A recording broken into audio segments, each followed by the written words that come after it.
public servants to the provisions of Sections 54(1) of the ACC Act of 2019 as amended, which requires all public servants to maintain a gift register of gift valued at 5,000 leones, while also filling the asset declaration form. The commissioner also says the investigations are ongoing over the declaration of former Chief Immigration Officer Anty who tendered before Parliament in the asset declaration portion during a vetting process by the Committee on Appointments that 3 of his vehicles were gifts from a friend. Samuel Tony Sawyer now reports.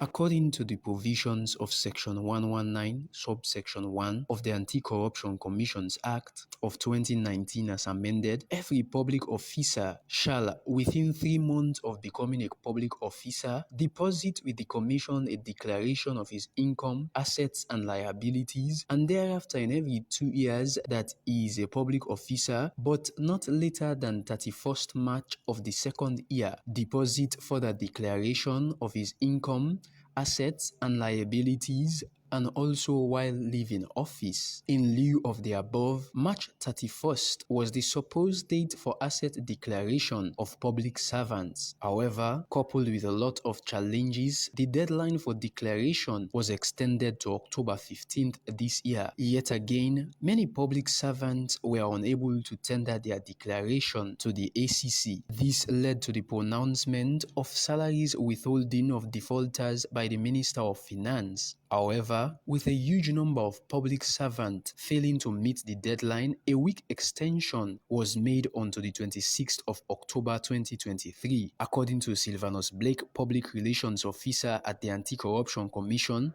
the 1-week extension has seen the ACC office inundated with public servants, making this year the most fruitful.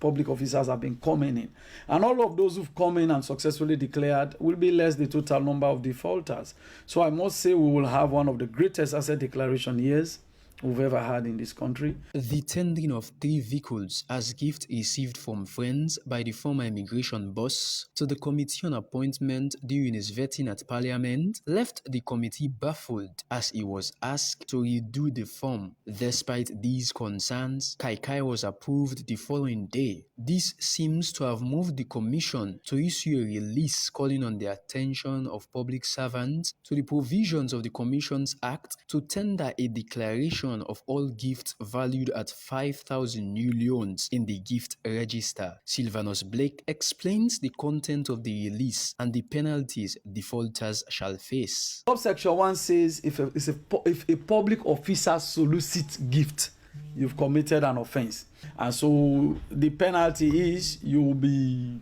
fined 3 times the value of that gift, or 50 million under subsection 1. He further explains the process leading to the investigation of Jaya, former immigration boss. I must confirm to you that we've commenced a probe into how it came to be known to all of us who were not in Parliament that day that Mr. Jaya Kaikai, former Chief Immigration Officer, said he was gifted 3 SUVs, and we want to know if those SUVs were declared as gifts to the institution, how he received them, did he receive them in his official capacity?